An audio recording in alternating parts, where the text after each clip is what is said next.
day, my fellow Americans and good people of the world. Today, I would like to address you in regards to the present situation.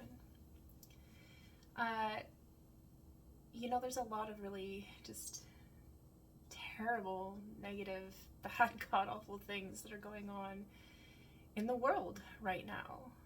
And I know that it probably seems like contradictory to what would be expected, that someone would respond to the present situation, but it brings me hope, and I guess it's because, call me Little Miss Silver Lining, and I see potential in everything. And for me, it seems there is this chance for the world to do what we failed to do when COVID hit. You remember the COVID pandemic, and the whole world was taken under by this thing that was beyond any one person's control, but everybody was impacted by it, and everybody had to shuffle around and deal with the cards that they were holding at the time, it came to call. And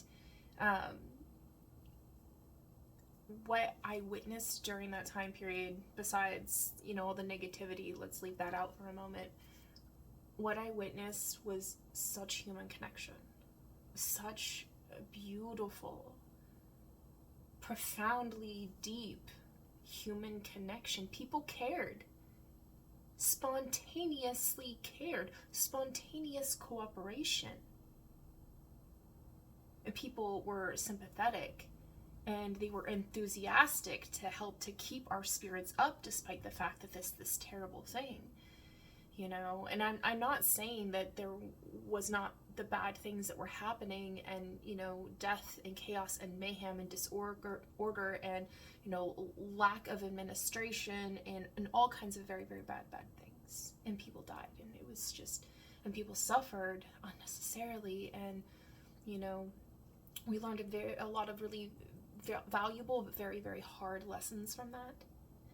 But I always think back to the videos that people would make, right? They would be in their own, isolation, and they would make videos. This is when the TikTok type, modeling started coming up, in a sense of where people would make clips of themselves doing the same dance, and then other people would clip themselves dancing to the same song or doing the same dance. Other people will clip it and do the same thing, and then you stream it together, and all of a sudden you have this whole video of people doing this dance number together to the same song, but they were across this grand distance from one another. It brought people together. It made familiar neighbors out of complete strangers that were all the way across the other side of the world, all the way across the other side of town, all the way across the other side of the continent, all the way across the other side of the state, And we found a way to come together on our own terms with sympathies of just nobody would have ever wished this on anybody. But where would we be as a collective humanity had this not happened to us, and then us be taken to task with what will you do when the world needs you at your best? And so many people showed up and showed out and brought out the best in us. It also brought out the worst in many people. And it helped us to weed out the unlikelies, helped us to realize the type of people you probably don't want to misplace trust in, because look what happens and how they lead you astray and where they try to take you. And, it ends up creating this situation that was already very challenging and very hard and scary and frightening, because so much uncertainty and fear and doubt. But they took advantage of that situation and made it worse, And so I tried really hard to focus on the good. I listened to the people who were enthusiastic about, I just want to make sure you are well, that you're doing okay, and that you're healthy, and that you're happy, check in on you. How you doing today? How does it feel, you know? Is there anything I can do to be assistance, you know? And try to reach out and find new ways and creative ways to connect with one another and to touch one another without being able to actually do it. And how beautiful was that, you know? And, you know, the creativity that grew out of that, you know what I'm saying? The music and the arts and the culture and the books that people wrote and the plays that people wrote, and, you know, just in the relationships. We had a baby boom. So many people were like at home, what else do you got to do, you know, sort of thing. And there were so many marriages, and, you know, there were some divorces too. But the whole thing is that we were put in a situation where we had to take a long, hard look at ourselves and really, really decide, you know, what matters to us. You know, I don't think any of us thought it was the end of the world. It certainly, some people were like catastrophic, Armageddon, you know, really crazy about it, and then wanted everybody to freak out, and then, like, you know, bad actors can come in and exploit, you know, people's terror. But there were so many people that were just like, you know, I don't know what's going on, and I'm not going to try to like fill in the blanks with something that I don't understand. I'm going to listen, and I'm going to learn, and I'm going to expect that other people are going to like use critical thinking and consciously consider like the variables that we do know, and find ways, you know, of best practices to do right by ourselves and others, to mitigate the risks and to reduce the suffering and to amplify the love and the healing. Because, you know, in these very stressful times that we were going through, the one thing that was going to get us through was to, you know, not take ourselves too seriously, not lose sight of what matters and what's important, and really do like soul depth diving to really figure out, you know, who we are and our place in the world and our belonging. And probably one of the most important things, in my personal opinion, that people learned in this experience was, who are you if you're not what you do for a living? You know, my most hated question, I love questions, I love them so much, but my most hated question is, what do you do for a living? And if somebody asks me that question, it automatically like knocks them down quite a few notches. In terms of like, you know, oh, can I relate with this person, you know? And it puts them on a different level, not like that I'm higher or think I'm better than them or something like that, but just like, in the weights and measures of everything, held against the rule of new. This is a brand new person that you're meeting. And out of all the questions that you can ask, you know, the first of them being, what do you do for a living? How about like, what do you do to make life magnificent every day? You know, what is your blissipline? You know, like, what's the thing that captivates your heart and you're just like, oh, it sings? You know, what fascinates you and makes you look at the world in new eyes and new vision? What makes you care? Like, those are questions. You know what I'm saying? Like, and it's okay to ask people, like, you know, like, what are your talents? What are your skills? What do you like to do, you know, to be of service to others? That's like the closest proximity you can get to what do you do for a living. Like, how do you like to be of service? Love that question. Much better, you know. Same probably response you would get, different phrasing, different state of mind, different relational contact that you're going to make with somebody who is asking that type of question. Because it's not bound by these weird, you know, societal rules that are just like, you are what you make. You are what, you know, in income. You are, you know, your status or your class or your race or your creed or, you know, your nation of origin, or the language that you speak, or whatever other, whether you're man, woman, or you identify, otherwise, like, they're all isms, and it's forms of discrimination. And to me, it's like, keeping the categories sort of thing. I personally like discernment and discretion and consideration. These things, I think, are much more constructive than, the isolation, labelism, categorization, conformity, I need to equate whether or not, in my accounting of, what makes a good man or what makes a good woman, do you fit the profile, and, like, I want my status in society to be as such, so, the first few things I'm going to ask is, these things that are going to help me to distinguish whether or not I will even give you the time of day, and it's a superficial construct, and I don't buy into that sort of thing. I like people on a deep level, a personal level. I like to know people for who they are. I like to know the person. I want to know what your existence is all about. If I'm there to meet you, I want to know, like, who are you when you're being your realest and truest to yourself, and what matters, what makes you feel, what makes you think, like, if asked, just to list off things about yourself that you just, like, this is what you should know about me. What you would give in response says a lot about yourself, But it also says a lot about what you think about me, in a sense of, like, you have the freedom to tell me whatever you want. And you choose that. What does that say about the context you're already placing our relationship in? That sort of thing. And so, I like to make things fun and free and, about, it's not a competition. Do you measure up?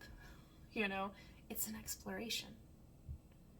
And that was the thing that I really liked, that I learned from the whole COVID debacle, was that more people were willing to express their true selves and their authenticity, the good, the bad, the ugly, the silly, the ridiculous, the fascinating and the, very pensive parts of people came out too, and that was extraordinary, and then you think of all of the brilliant people that, they found themselves before too busy to sit down and to do their good work, and suddenly they had the time. They had the time to sit with their families and have dinner and relate, to pass the time with my family during that time period.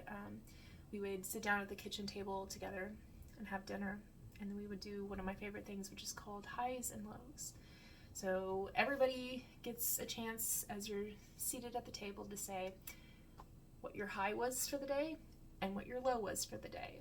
And then what would have made today the best day ever. And it's something that,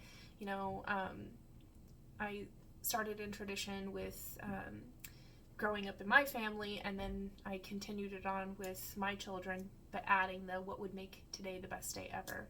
That was our special addition for me and my two children. And, so during COVID, we would sit down as a family, and when we would have dinner, we would ask this question, and it just makes you stop and think about the day, reflect, consider, and, it tells a lot about somebody's state of mind, it helps you to, like, pull out the feelings that maybe they don't have the words to express in a way where they can self-start a conversation and tell about it. It gives a prompt. And prompts are really helpful. I love questions because questions have progression built into them. So when you ask a question, you're creating, the opportunity for progress to exist.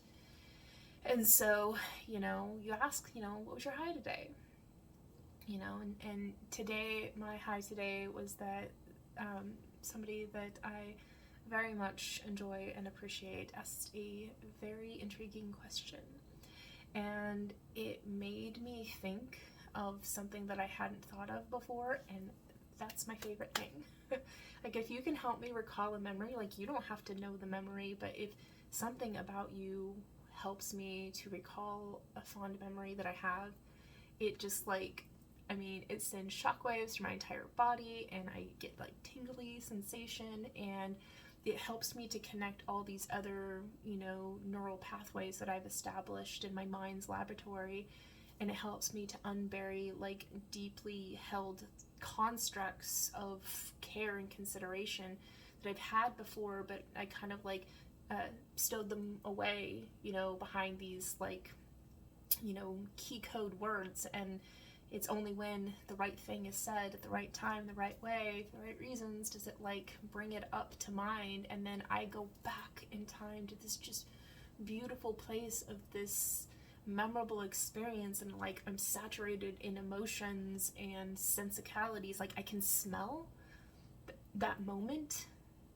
that I marked as a memory, made it whole. I can smell what I was smelling in that moment. I can sense, I can feel the things that I was feeling and touching, and I can hear the sounds, and I can, like, see the space in the room that I was in, and all the people around, and I can hear the voices of the people that were talking to me. Like, I just am immersed with this, being brought back in a very real form to a really fond moment.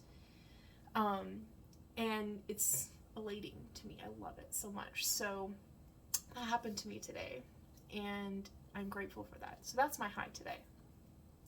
That I had another one of those great, epiphany, aha, funny moments that was really endearing and really special, and it made me feel good. It just made me feel good. I'm so grateful. My low today, let's take some time to talk about this one, because there's a reason why I brought up the whole COVID thing. My low today was learning of the deep impacts that, America's, warring with Iran is resulting in the grand scheme of things of, the whole world paradigm. In the COVID thing, it was different. We were all impacted by something beyond our control, but we, like, muddled through, and we found a way, and we all came out, with a lot of economic consequences, emotional consequences, financial, economic or political, and all these consequences, but we kind of, like, most of us were understanding and forgiving of, like, this wasn't something we brought upon ourselves, sort of thing. But now we're in a situation where it's, a global, proportion impact on our lifelines, our lifeblood of our civilization, which is energy. And, I heard a lot today from different conversations about, like, how we got here, likely why this is happening, even if our government is unwilling to be honest and forthright and upfront and straightforward with us about it. We can put the pieces together to, discover that this likely was something that didn't need to happen. And now that it has, we're all in a really, really bad place. And, how could we possibly bring things together, if it's war that has caused us to be united by our pain and our suffering and our loss and our fear and our uncertainty and our doubt. It's a lot different from, like, this random pandemic, invisible, thing that was affecting everybody. And, people had to find ways to figure it out. This is different. Like, this is impacting everybody. People are having to figure out ways to deal with it. But there's a cause for it. We can point the finger and there's a blame. And that blame, unfortunately, is the President of the United States of America. You know? And I also add in Netanyahu in that, obviously, because he was the Trump whisperer and went in and, like, decided, you know, hey, you know, do this thing. And for whatever reason, the ultimate decision maker was President Trump. And the one person that needs to take extreme ownership for all of this is President Trump. And the one person who refused to take responsibility for it, refuses to take ownership for it, is President Trump. He's denying reality, you know? He's like rejecting the pain and suffering of others, passing off like, no, it's actually a good thing that this happened to you, you know, and your life is much harder now. Like, but it's a good thing because, you know, my oil, you know, baron buddies are, man, they're going to be doing great in this constrained system. And, you know, mind you, he cut off the development of renewable energies that could have given us a strategic,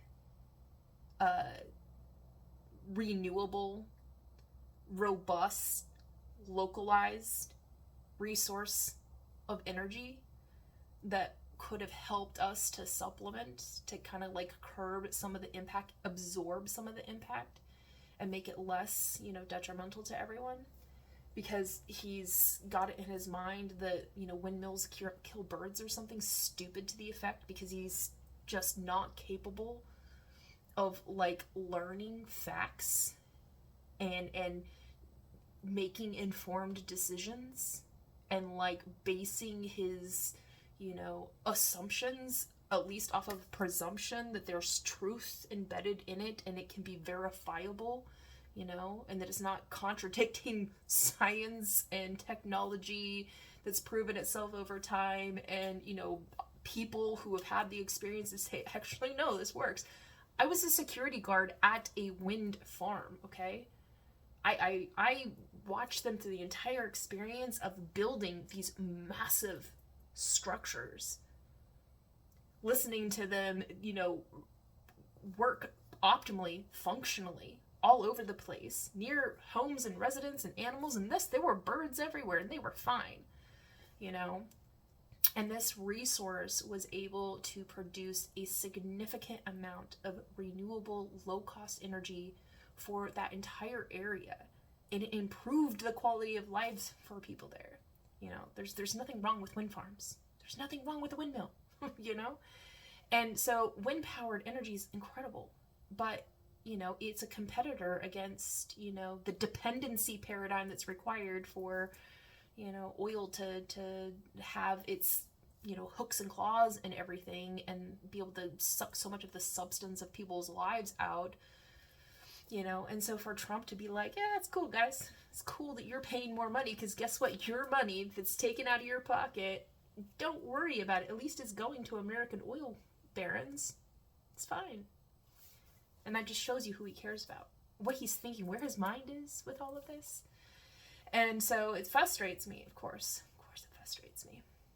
But then, you know, it's my sympathies with my, you know, fellow Americans, and, you know, listening to the plight of our farmers who are already struggling.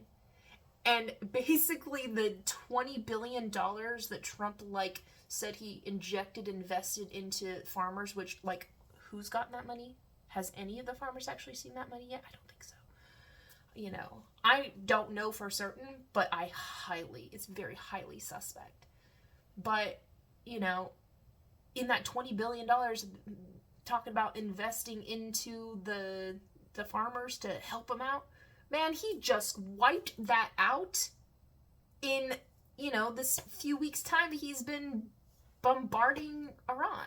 So he just basically, gave takesy backsies, I'm going to give it to you in this form, but I'm going to take it twice, double, maybe even 4 times the amount back in a different form by making it so you can't afford, your fertilizer, and it's spring planting season. You're not going to be able to get the things that you need to be able to do your job, to be able to grow the crops that you need to have in order to keep your farm working, in order to provide food for the food supply. So not only is it our lifeblood of civilization energy in the form of oil being, chokehold, but also our lifeblood energy source of food is being, destabilized. And we're gonna see supply chain issues with it, and our farmers were already doing so hard to struggle. The struggle is so real for them. I will never in my entire life forget the conversation that I heard of a family farm that had to go bankrupt, and listening to them having to speak of all of the things that they desperately tried to do to make their farm a success, to help salvage it and save it and to keep it going, but they couldn't afford to get as much from the market as they had hoped and expected because there wasn't as much of a demand. Why? Because Trump did this stupid tariff thing, and then made it so that you have all of this stuff ready to go out and sell, but you have no market to put it out in because people ain't trading with America because Trump is playing, bully with everybody because he didn't like what you said this week or how that person looked at him the other day. And, this hour he saw some tweet that got under his nerves, and, he wanted to assert his dominance. And so everybody, 10%, 25%, 100%, 50% for it to just, there's no constancy to it. How can anybody plan for the future on such instability, insecurity, uncertainty, fear, doubt, anger, frustration? The one person that's supposed to be the one true solid in our nation is the President of the United States of America, and this man cannot even get his act together long enough to come to terms and agree and speak forthright to the American people and say, we invaded Iran for this, fill the blank. He can't even do that. And then he can't even look the American people in the eye and say, I'm sorry. I'm sorry for the consequences of my actions that you are now having to pay the price for. I'm sorry this is impacting your life. I'm sorry that you were planning on that trip, you can't take it anymore. I'm sorry that your cost of food is going to go up, and so you're going to have to, make do with less.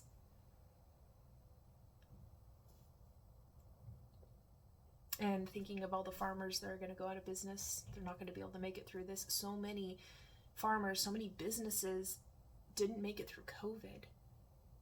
And that was something beyond anybody's control, Sure, there were definitely better ways we could have handled that business to make it so it wasn't such a detrimental economic disaster for everyone. But, given the cards that we were dealt, and given the administration that was in power at the time, and remember, this was again Donald Trump, we were led into the situation in which we were. And, with this, we know the reason. We understand what the source is. And we've already been told that this could stop. And it's ultimately, the decision rests with Donald Trump. And he's denying that reality because he needs whatever in his mental calculus of, his brilliant negotiating skills or, his business mastermind. He's got it all figured out, man. We're doing this and it's going to make things better. Like whatever they're saying today about short-term pain for long-term gain. Give me a break. They don't know anything about pain. They're not the ones suffering from this. Oh, what? Boo-hoo. They have to go sit in front of somebody who's going to give them an interview and maybe push back on them because they only go to friendly channels to be able to talk about this, to regurgitate their freaking propaganda to everybody and say, think this, believe that, everything's fine. House burning behind you. they're not feeling pain. They're fine. Is there a little dip in, their take in earnings for the day? Maybe the stock went down a little bit, that doesn't impact their moment to moment direct lives. Trump does not understand, because he's never had to pay a bill in his life, what it's like to go to the pump and fill his tank and then get the receipt and it's like $100 to fill my tank. It's insane, and he doesn't know what it's like to do that. He doesn't know what it's like to have to pull out your wallet at the store and, pull out the cash to be able to pay, or swipe your card, or however you do it, do your tap, and know that for what you're getting, you're having to put more into the register at the store, but you're walking out with less than you would have just 3 weeks ago. And people are having to make hard economic lifestyle decisions because of Trump. This would not be happening if not for Trump's poor decision making, lack of planning, But again, me, little silver lining on everything. I see the potential in this because, as I'm processing all this negative stuff today, I heard a speaker that was talking about the impact on the rest of the world. And bear with me, I know I said that this is going to be a silver lining. I'm about to go dark again, but then tie it all back, I swear.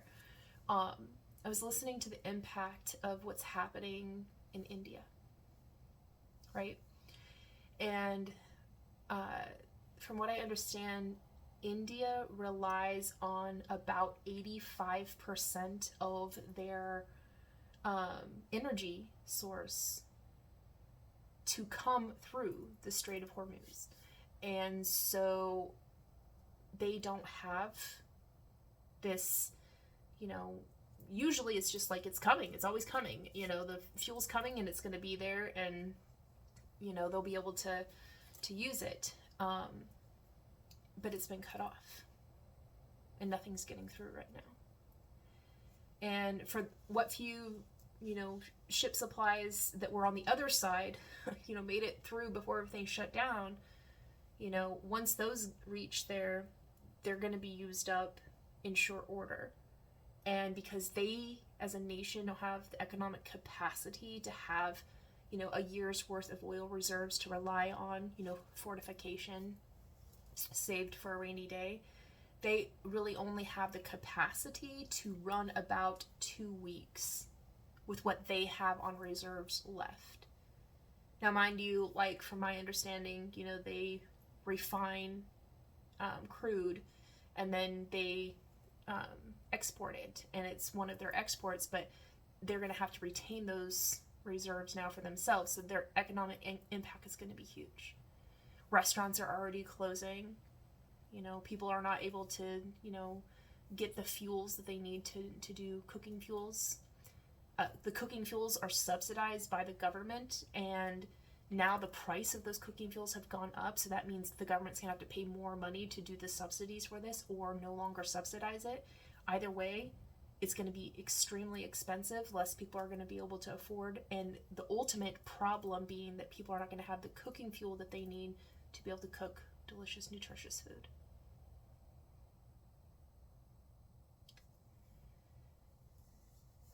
And I mean, people will get creative with it, but this is a real problem. And the economic impact, and I'm just thinking to myself, all of those restaurants closed, all of those jobs that are lost, income's not going to be coming in. So even if, let's say things stop tomorrow, Trump finally comes to his senses, which is exactly what he should be doing. Set things right, but even if tomorrow he called it off and, did right by Iran and saying, okay, let's chill, let's open things back up, we're all going to do the right thing from now on. It's obviously more complex than that, but only because Trump muddled and messed everything up even more. He only knows how to make matters worse. He doesn't know how to fix anything. He knows how to break shit and then profit from the mess he creates. It's just crazy, but that's why I call him President Pandemonium. But so I'm thinking of the people in India with like such deep sympathy, like knowing that they have to convert their money into cash dollars in order to purchase fuel, and now the exchange rate is not going to be comparable. It's going to be more of their currency to exchange for less of American or cash currency, and so it's going to make everything more expensive on that end, and then the price of the things that they need to purchase with that cash is going to go up, and so they're getting like bombarded with expenses on every dynamic. And I'm just really trying to find a way in my heart to reconcile this for everybody who's been put in that same similar catastrophe, and I'm thinking of the people who are going to suffer. Like, how are you going to be able to take care of your family? You're not going to have an income source. The children are not able to go to school. They have to do homeschooling, so your economic disruption, you're disrupting the social accords, the necessary healthy child development to be amongst your peers and learn together so you can grow together, and be in a learning environment that's conducive to your well-being so that you can, pay attention and do well and have the best chance for success, and be at a desk with your fellow classmates and your teacher in front of you, and instead they have to do it across the screen a distance like we had to do in COVID. So I mean, it's not like it's impossible, but the outcomes will be very different. I mean, I know from the record, I've seen how education numbers in America declined because of COVID. Because, you can't get a kid to sit down and do their homework or pay attention when, teachers bless them for the beautiful work that they did, worked so hard to try to fabricate these lesson plans in this weird context and somehow try to keep everything together, I remember watching my young niece, who was in elementary school at the time, trying to learn, in her online schooling to pay attention in class and listen to her teacher, and but you're missing the social aspects, and it set our children back in that social dynamic, and it has repercussions to the fact where we have a lot more social isolation. Kids haven't learned how to come back to the real world because they were lifelined to their phones with social media during COVID.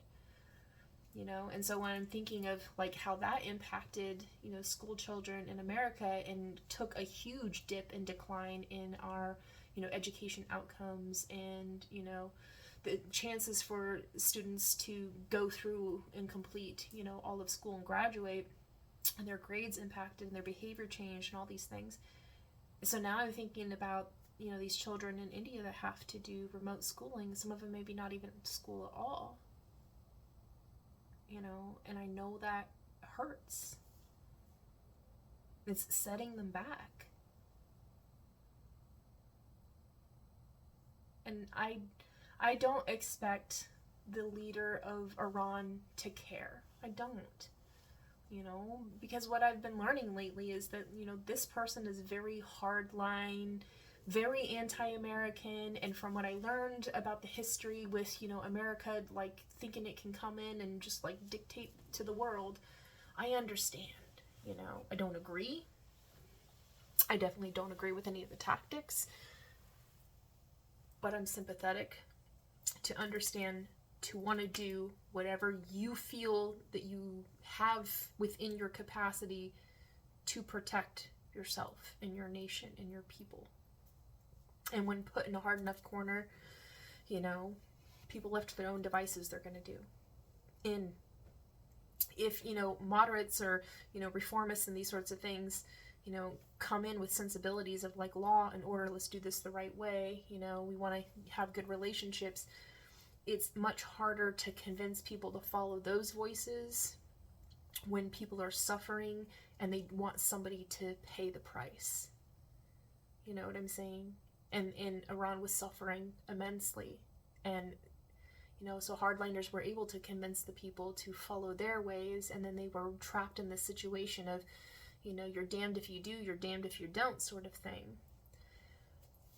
But I don't expect them to have sympathy for the people of India suffering. I don't expect them to have sympathy for the people in China, who China's the one that's probably getting away with the least impact. Not to say they're not getting an impact, but the least impact, because Iran could still sell their crude to China and allow China to go through the strait, you know, guided and directed and unharmed, you know. So Iran still has a way that they can make an economic channeling for themselves and not cut themselves off. They dictate who goes through, you know. So China can still get oil, but it's not what Iran can produce and send out is never going to be enough to like fulfill, you know, China's demands.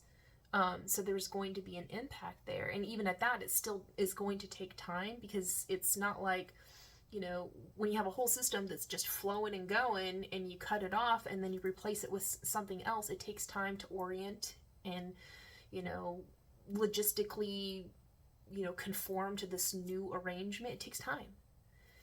And so there's going to be halts in their systems, and there's going to be impacts, and, you know, they already run off of really small economic margins for many of their businesses, and when the price of fuel goes up, those margins are eaten instantly, and they either have to work and operate at a loss, you know, or, you know, raise their prices, and then they are far less competitive, you know, against others, which, you know, their low price products tend to be what, you know, helps keep their economy really flowing.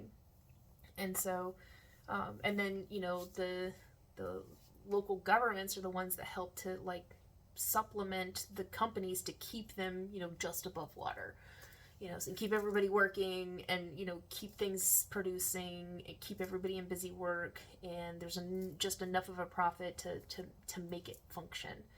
You know, but if the price of everything's going up, in order to keep those things functional, there's going to have to be a whole lot more money going into that, and it's going to have a deep impact. And it's this whole new orientation, just like people in India are going to have to do. Like, how do you deal with the fact, are you still going to pay the subsidies for your cooking fuels? Because you're probably not going to be able, it's not sustainable to do that because you don't have enough money. That's going to mean less money for roads, less money for military. This is not the time to make cuts there. You know, what are you going to give up in order to take care of this thing that is like a basic human life, vital, essential resource and need? You can't just say no. You can't have it. So it's just this terrible, you know, the predictability and the stability and the consistency and the reliability was foundational. The lifeblood of our civilization was what helps keep everything malleable, adaptable, mobile, efficient, moving and grooving. And now that's been brought to its knees and at a halt, and everything and everyone is being impacted. The cost of everything is going to go up because the cost of producing things is, you know, going to rise to meet the demand of the higher prices for fuel, and everything is attached to fuel. You know, to get something here or there, it takes fuel. Many parts and pieces for components require, you know, different aspects of petroleum to be able to create it. So a lot of those things aren't going to be able to be produced anymore, you know, and then that's a key component for some, you know, industrial product that somebody's no longer going to have that part or piece for. So their you know, entire manufacturing line is going to go offline, and they're not going to be able to build stuff anymore. And then their customer base is going to be looking for these products that they need, and they're not going to be able to have it. And then stores are going to run out of what they have in stock, especially when, you know, the people who do have the money stockpiles to start hoarding resources like they very much did in COVID. They're going to come and grab up everything that they can while it's still fairly cheap and hoard it for themselves, like people did with toilet paper, you know, during COVID. And then there's not enough for the people who really do need it, because the people who are just desperate, thinking, oh, everything's going to be shut off, I'm just going to go get everything for myself. And so there's these deepening complexities that are just creating precarious situations for everyone. And everybody's feeling it, Some of us way more dire and drastic than others, but, here in America, we're still feeling it too. And this has created this black hole abyss of poverty that so many people are going to be sucked down into now. And I don't expect, the leader of Iran to have sympathy for that. It is their leverage point. I listened to their representative at the UN today, went and spoke, before the press. And it was very brief. It was 12 minutes or something like that. But he spoke with clarity of, to me it sounded pretty reasonable of you guys made this, declaration in the UN to go after us, and say, shame on you, how dare you, do what you're doing, but left out, saying anything about what WTF to, the US and Israel for instigating all of this. And then saying, we were at the negotiating table and we were trying to make this work. It wasn't us that triggered all of this and started all of this. We weren't kicking up sand and stirring up trouble in this regard. We were trying, And it's not in any way am I ignoring all of the bad things that they've done or trying to say this isn't some sort of facade that's veneering over the bad things that they've done before and their bad tendencies to do bad things. It doesn't make them not bad actors, but it does say to me, how can you justify yourself as a institution of international justice when you're allowing the United States to bully us around even at this platform and we have no capacity to redress this? You're violating your own laws, you're violating your own rules, you're violating your own standards. And here we are just asking for there to be something that's just, fair, reasonable, and right, and you guys can't even do that. How can anybody take you seriously? And mind you, this isn't exactly what he said, but this is me taking in what he said, and I'm putting it in my own words I can understand where he's coming from with that. Doesn't it make sense that, they're doing what they're doing because it's, self-defense with all that they have to defend themselves with? This is pretty much the only card they have to play besides, throwing drones at everybody. But they're going to play these, and then planting bombs in the waterway. These are the only things that they have. So they're going to defend themselves how they can. It's the only line of deterrence that they have.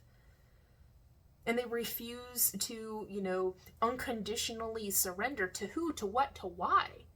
To Trump for his nonsensical ramblings. He can't even get a coherent sentence out as to why he's doing this to justify it to the American people, let alone who are you going to be telling in Iran to say, unconditionally surrender to these terms and conditions? He doesn't have terms and conditions. He doesn't have a sense of what they're doing or what this is about. Why did we do this? To make matters worse for the entire world? Well, mission accomplished. And so the only person that has the power to stop all of this, to end the suffering, is Donald Trump. And his very, very fragile little ego does not have the capacity to stop trying to defend it and just let it go. Except he made a mistake. And it frustrates me. But the silver lining that I see in this, again, I told you I'd wrap it back up into a silver lining, is that while I don't think that the whole world is going to unify against Donald Trump and pressure him to change his mind and finally end this stupid war, I do think there's going to be a need for and a call for everybody putting on pressures to Trump in the ways that, he actually does pay attention to, which money's the only thing that talks to this man. So, hit him in the pocketbook. And what I would do is, go after him as a person for causing this, by not adhering to international law, by not adhering to even, the United States law. And then for the fact that he's already admitted that his oil baron buddies are the ones who are profiting from this, and he's perfectly fine with that. So, there's a corruption scheme that seems to be going on here, so maybe that can be addressed. But I think that if, America's allies start, using the leverage that they have in terms of those relationships that they have with the United States, and start saying, listen,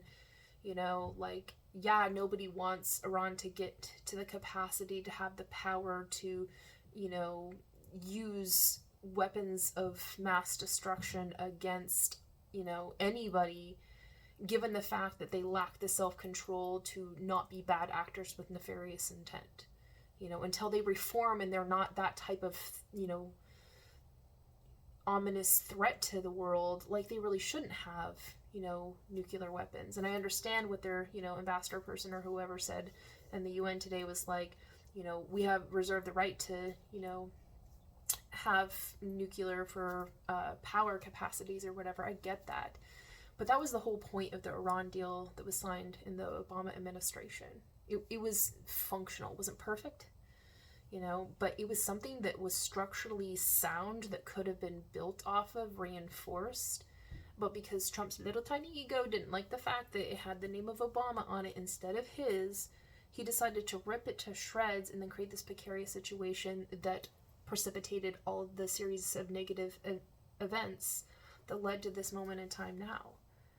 And so, America's allies need to do right by turning to Trump and saying, as much as we want to, neutralize the threat that is Iran, that it could have been accomplished without these extreme measures.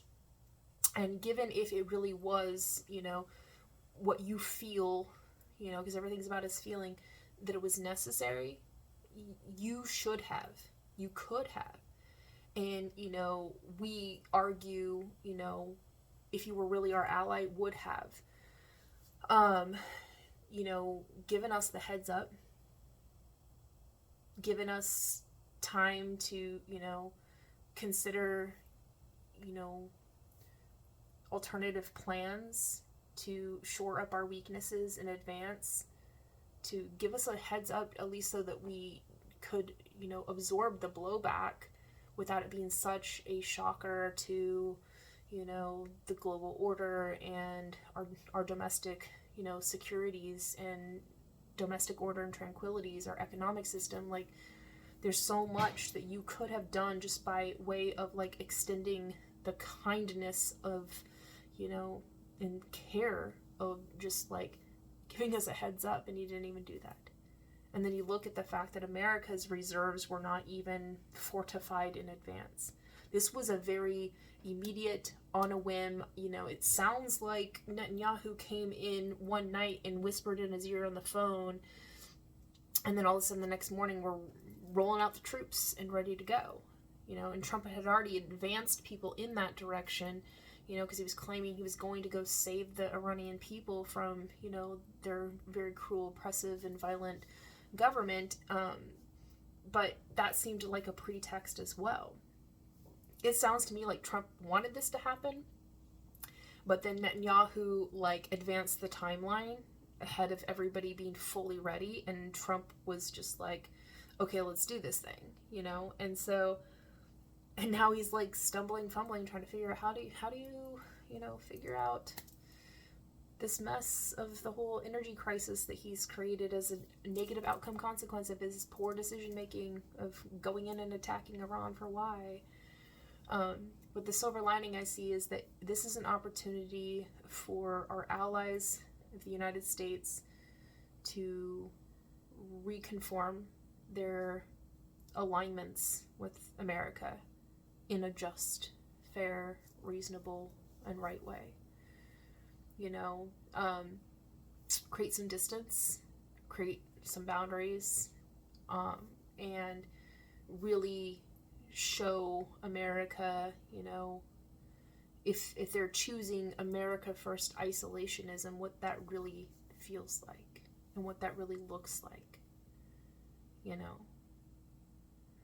And yeah, it's going to be challenging, but I think fondly of what Carney from Canada had said in terms, I think it was at the economic thing, he basically just said, like, we're doing what we need to shore up our weaknesses and to, like, reduce our dependence on America, reduce our alignments with America, and we're accepting we need to take extreme ownership and become more independent, and we're creating a context in which these other nations that are looking to America as not being able to do the right thing right now because it's being misled by terrible government. We're going to make a more friendly environment for businesses to come here, and he's helping Canada to succeed at that. And so I'm looking at that, and I'm also looking at the fact that, nations now have to realize that they can't really count on America to do the right thing. So they're going to start looking to themselves of, like, how can we, foster strength, turn our nation into an island of coherence that doesn't always look to, America for the answers, or look to America to, tell you what to do, what to think, and what to feel, and stop bowing to this man. Hold your head up high and have some dignity, show yourself some respect, and break things off with this terrible person.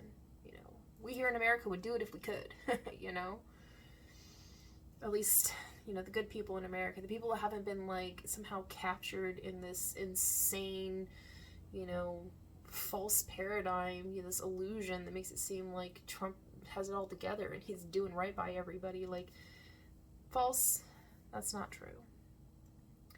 But I see this silver lining opportunity for these nations to come together within themselves to become more self-sovereign, self-reliant, become an island of coherence.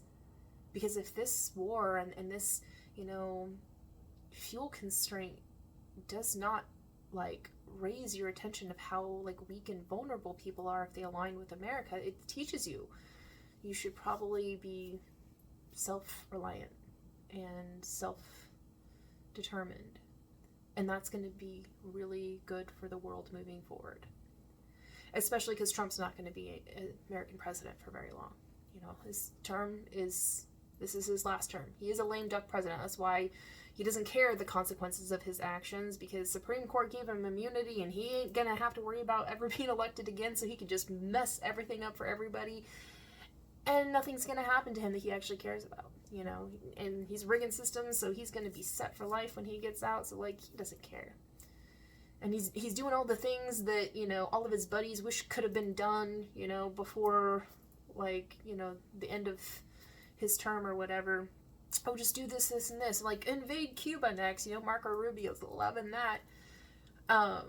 And so it's kind of like Trump has nothing to lose.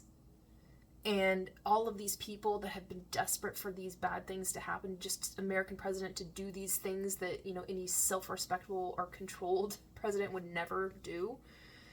Trump is just, like, so pliable that he could be convinced to do it. It's like, it's now or never. And so, like, that's why, Venezuela got attacked. That's why, Trump has been bombing, like, 15 nations or something like that, or 10 or whatever it is, since he has gone into office, his second term, and, like, going and bombing Iran and like, all of these things that he's doing is because he has no consequences that he's ever going to have to face.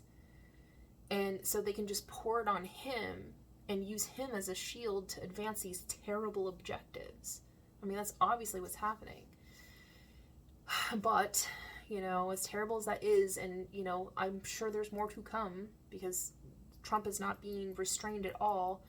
And it's quite a ways before the midterms when you actually get accountability coming in through Democrats who are, revving and ready to go to come and bring some sanity and stability and law and order to our governing system. Take back the power of Congress and put that check on the co-equal branch of the executive. Take away the power of the unitary formation that's there right now, that the Republicans have just been selling their souls to Trump to ascend him to a pinnacle of power so that he can just be more domineering and do more damage, And, all of that's going to stop once we get, take over the House and take over the Senate with, sound and reasonable governance, and solve for this debacle. I feel it's going to be very much like this wave effect through the midterms of 2026, as well as, a substantial win in 2028 for a Democratic Party to sweep over the midterms and a new visionary leader for America in 2028 to ascend to take us out of this dark, dark time for America. But the silver lining with that for America is that we as Americans have an opportunity now to really assert ourselves, what is to come beyond this Trump mayhem and chaos. We may not be able to stop him most directly from doing the most damaging things, like prevent him from going to war, although Congress could, in time eventually will. But we can start pivoting ourselves out of the continuum of negative spectacle and start aligning ourselves with one another and choosing to move in a new direction. I see there's this opportunity for us to look at what happened during COVID.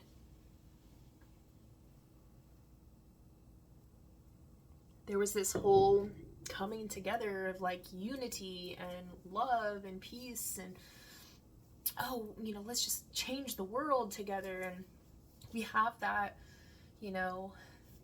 sense within ourselves, we got to do something, man, most of the feelings that people are feeling is less about scared and uncertainty. We don't know. Let's come together and keep each other safe. It's more we're pissed that this is happening. This is our democracy and we need to take it back. It's an infectious rebellion that we can really tap into. But I want to bring it in with the same similar sense that we had with COVID and be just but we want to do it the right way. We want to do it for the right reasons. Never do we ever want to, again, misplace trust in somebody who's going to do so much harm to humanity. America sucks right now. I don't care if the stock market's doing great for people who have that, whatever, and the billionaires they're raking it in. Fundamentally, across the board, America sucks. We're shitty neighbors. We're terrible human beings to our fellow human beings just because they're people of color.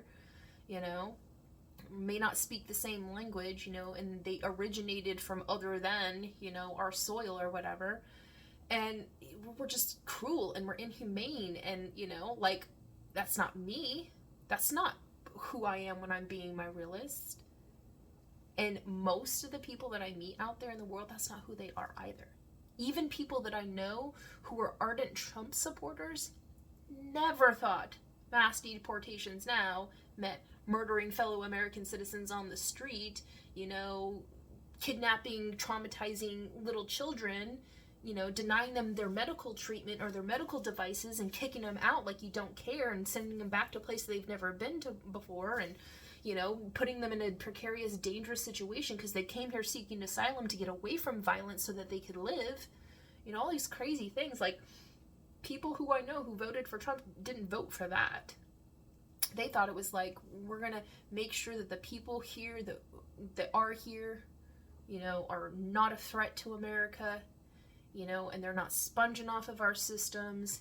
They're not making matters worse for us, and they're integrating into society and they're not doing violence against anybody.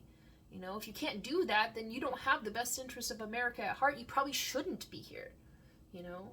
But even at that, if you probably shouldn't be here because you're not willing to come here and participate and contribute and, you know, integrate and be our friendly neighbors and be a part of this beautiful American experience and experience it and help us to continue to prosper and enjoy this pleasant experience we all get to have. Everybody lives a good life. Well, you probably don't belong here and you should probably go, but there's a lot better ways to do it than, you know, through force and violence and beatings and gun shootings and, you know, confining people in prisons and letting them die for lack of medical care and this inhumane treatments and despoiled food and, like, you know, prison guards beating people and, you know, police, you know, mass police forces beating people on the streets. Like, none of that was necessary in order to make sure that the people who are here have the best interests of America at heart.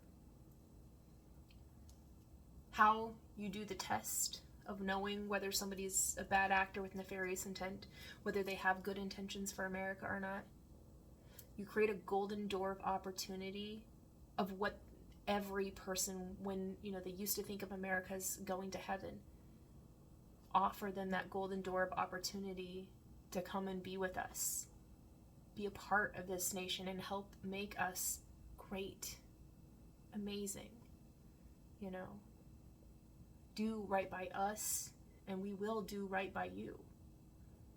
And we need as many people as we can here to help us to succeed, because we got a lot of work to do to make things good here, you know. And when you offer those golden doors of opportunity, people will naturally move in assertion and alignment with that.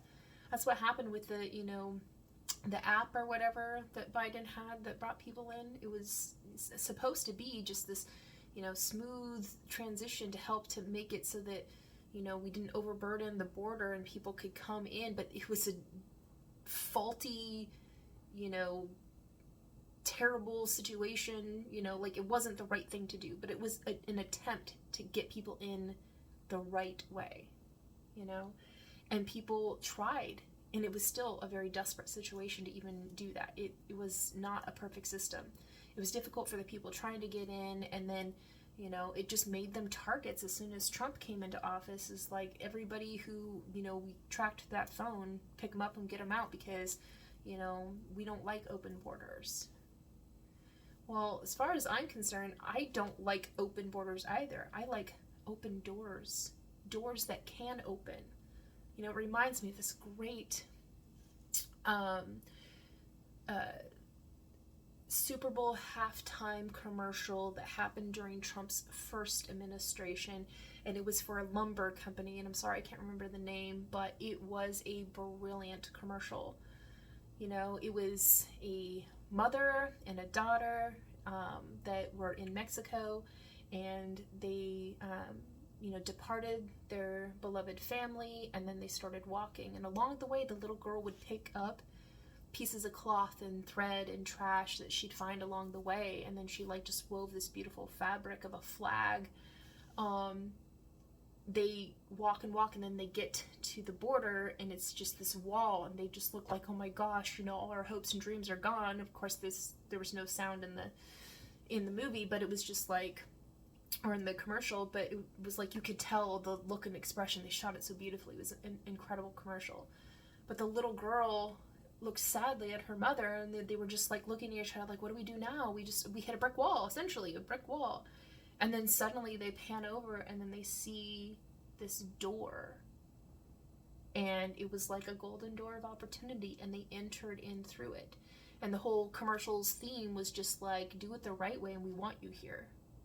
And it was like, such a sentiment, especially during the time where Trump was like, you know, forcibly removing, you know, separating families, and it was just like everybody's hearts were bleeding. Like, this is not how we treat people. Like, what the hell is going on here? And that commercial just like spoke to so many people's hearts. It does for me. Like, I still remember it. But that is what I think that everybody wanted our immigration system to be about, you know, a pride and a prestige of our nation. And that's not what it is.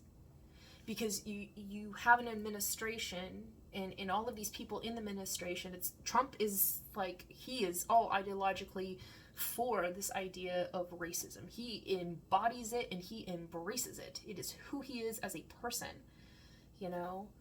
And all these people that surround him, like, are naturally attracted, like attracts like, right? They're attracted to him. And, you know, he's like I'm a man of power, so everybody's like, oh, get close to the power. I'm a man of money. Oh, I get close to the money. And, you know, it's like, oh, you know, I, you know, don't like, you know, immigrants. Like, oh, we're going to get close to it. And so he, like, gets all he brings out the worst in everybody and then attracts them to him. And then they do this self-reinforcing system of, like, bringing out each other's shitty version. You know, and then they plot and they scheme and they're like, oh, what sort of messed up, nasty thing can we say today to own the libs and, like, teach everybody that America stands for, you know, righteous racism. Like, what? You know, and they've eroded our domestic order, our social civility, our sense of polite conversation. Where did that go?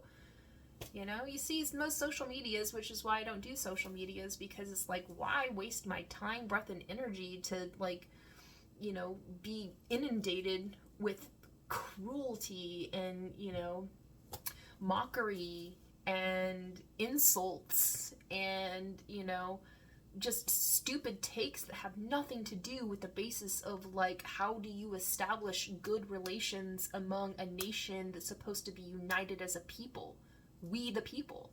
You know, you're not making, you know, friendships and extending goodwill and, you know, creating, you know, good outcomes for all people involved if, like, you have half the population or whatever percentage MAGA is literally refusing to accept truth and reality, like rejecting it outright, you know? And then you have everybody else like, no, you're like, truth, this is truth, pay attention to truth, this is base reality, man. And these people refuse to touch base just because they don't want you to be right. So they're willing to stick their guns to being wrong, you know, like, I'm right because I'm wrong, you know? And then the whole thing, it's like, you know, just because it's, you know, you're offended by it does not mean that, you know, you being offended does not make you right, you know? And so, like, you have these MAGA people that are just offended by everything. They're offended by black people, they're offended by trans people, they're offended by, you know, children, they're offended by, you know, poor people that live on the streets because they ain't got nowhere else to go. They're offended by, you know, a liberal. They're offended by somebody who thinks we should have healthcare for universal for everybody. They're offended at the fact that we have, you know, food stamp systems. They're offended by everything, you know, but their offense does not mean that they're right. Being offended does not make them right. You know, and the same can be said for the people in the far left that are just, like, so ragingly holding on to their, you know, ideals and biased beliefs that they're unwilling to, like, accept, like, yes, that's your ardent belief, and man, love you for being so enthusiastic about it, but there has to be a point where we can find common ground to say, like, we're not going to make everybody happy, but there is a way to make sure that everybody is happy, pursuing their happiness, you know, not stepping on each other's toes or whatever. But that's what Trump's fostered, and so he's got these people that are around him that are reinforcing these ideological frameworks of, you know, let's see what we can break and remake in our image, and then force that to become mainstream so everybody else has no option but to conform to what we expect. And that's how Trump manages his foreign policy with other nations. You know, what was the Star Trek, you know, the board would say, like, you know, resistance is futile and assimilation is necessary, like that sort of thing. You have to think that that's kind of like the mindset that Trump and MAGA has really, like, created. You either become what we demand of you to be, this perfect conformity, you know, or you will forever be, you know, put into this category of isolation and then you will become our direct targets, and we will delight and take pleasure in, suffering you however we can. That's the type of people they are. These people don't care about you, and they're in the position of making decisions. So this is our opportunity, Americans, to realize that, and then wake up to that reality in the context of Trump brought us into war. Sacrifice your sensibilities of that the world is safe.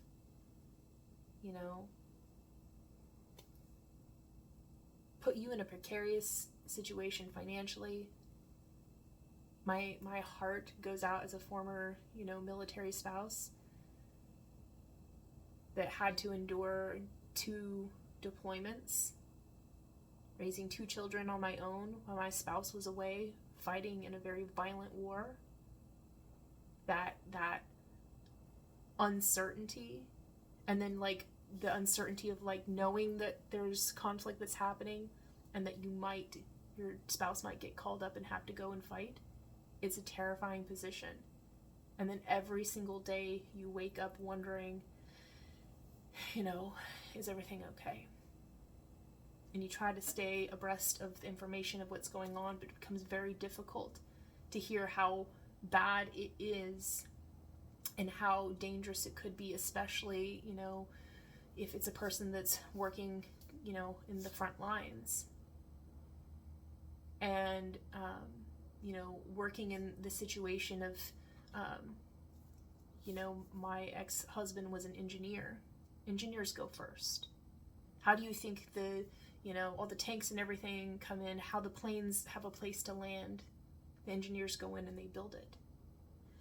And so, they go in with, the frontline guys, and it's a dangerous place to be in. And so I'm just thinking of, back when I had to endure deployments as a spouse, what military spouses are feeling right now in terms of,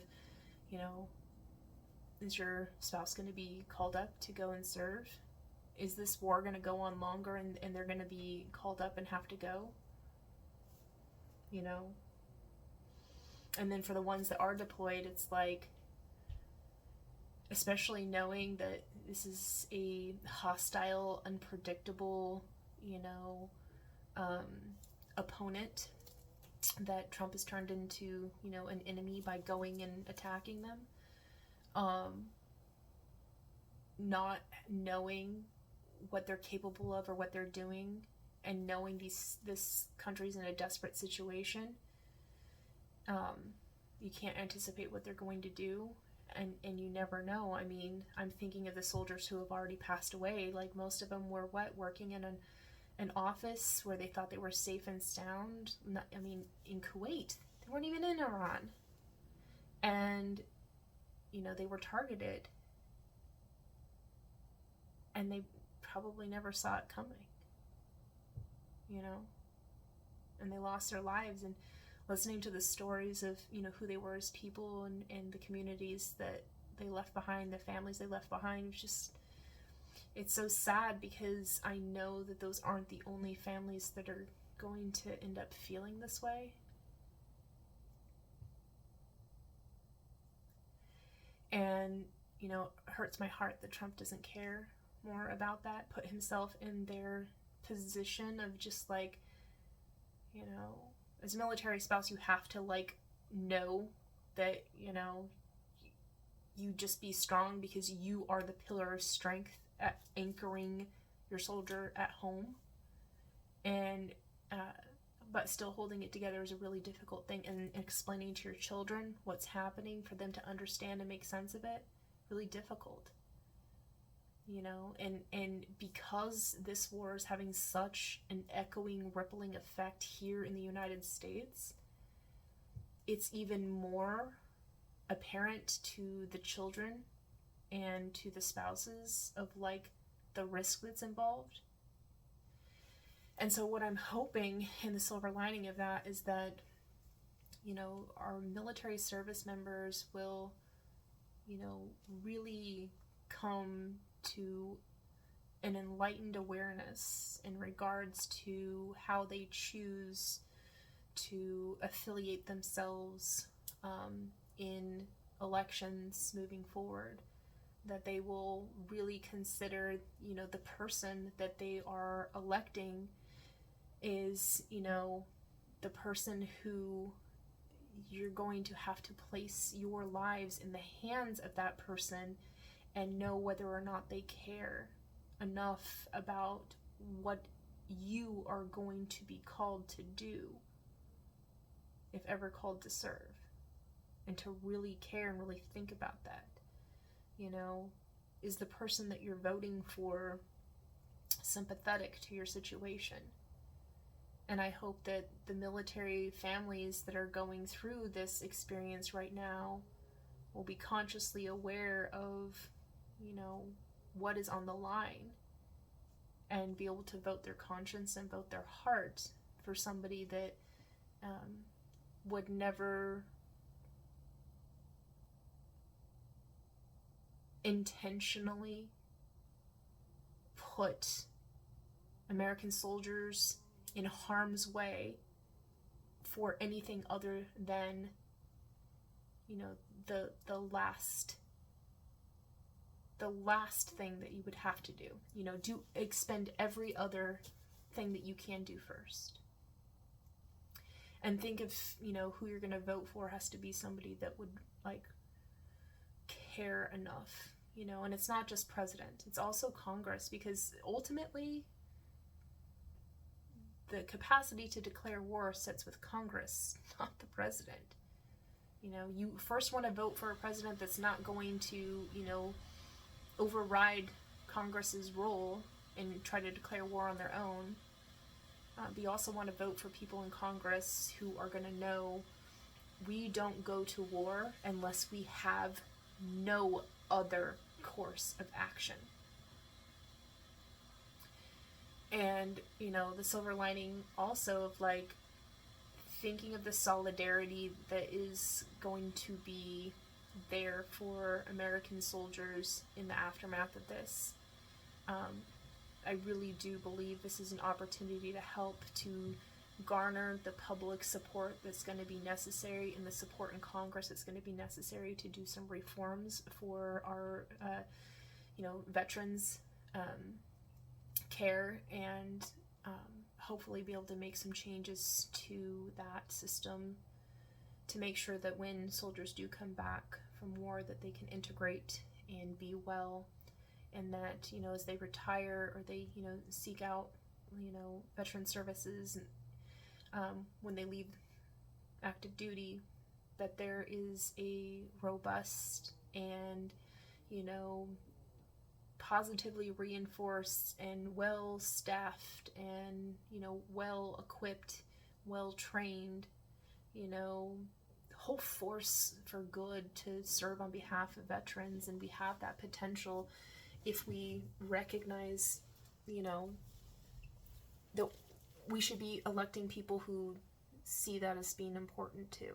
And maybe with this, terrible war, we can turn it into a positive in sense of garnering support for improving our veteran care system here in America. Do right by our military, so that when they go and they have to serve, that they know, and they know that America has their back and always will. It's the least we can do for all that they do and all that they've done. The saying, people just repeat it because it's, a simple pattern recognition. It's some gave all gave some. But really think about that. All gave some gave all. And it's just there's no person in the military that has not had to sacrifice something. And, to care enough to want to make them whole, given everything that they've done, because even spouses serve, They again are the pillar of strength, anchoring their soldier back home and giving them safe space to come home to. This is an important job, it's an important role. And so, again, I hope that this will come out of it. It raises awareness to people, like, we really do need to take care of our military, because look what they do for us. They are called to do these extraordinary things, you know? And sometimes that, you know, for reasons that are unclear. And that has an impact on them. And we have to be considerate of that. We're not going to be able to, like, set things right for them, but we can create the right conditions by which they can set things right for themselves, knowing that, you know, they have our full support and we got their back. So I hope that that is another positive thing that we can get out of this. You know, the other thing being, like, look at our fellow, you know, human beings in the world and all of these conditions that they're in that are precarious. And now think of the people, you know, just were precarious because of this situation. Now think of the people who are in even more dire straits than this. You know, before any of this happened, the people who are not even economically developed enough for the energy crisis to, like, hit them directly, in terms of they don't have, like, fuel, because they're not even developed enough to, like, directly use it. You know, it's not like they have a car that they go pump gas and they can see the, you know, price of the pump going up. But those people are going to be impacted because there's less capacity for charity when everybody is in desperation. That's why I don't believe in charity. I believe in solidarity. You know, we come to mutual aid and we help to support people through direct action, and we do so because we're in solidarity with one another. We are fellow humans, you know, and then every nation needs to have their own self-sovereign, you know, solidarity with one another. And that's what you see happening, at least in some part, in Iran, and that's why they're fighting back with the only thing that they have. You know, to control this, you know, supply chain route that happens to be in their neck of the woods. And they have the capacity to, you know, make it a choke point. And it's now a leverage for their negotiation.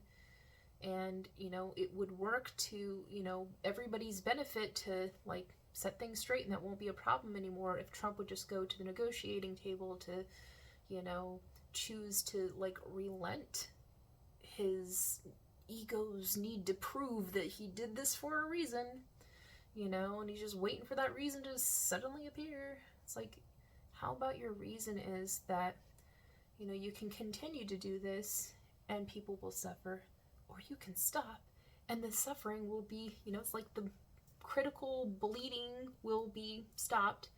You still got to deal with the wound, still got to go to the emergency room, still got to get, you know, fixed up by a doctor, but, you know, the critical bleeding isn't going to be spewing out everywhere, you know, like, stifle it.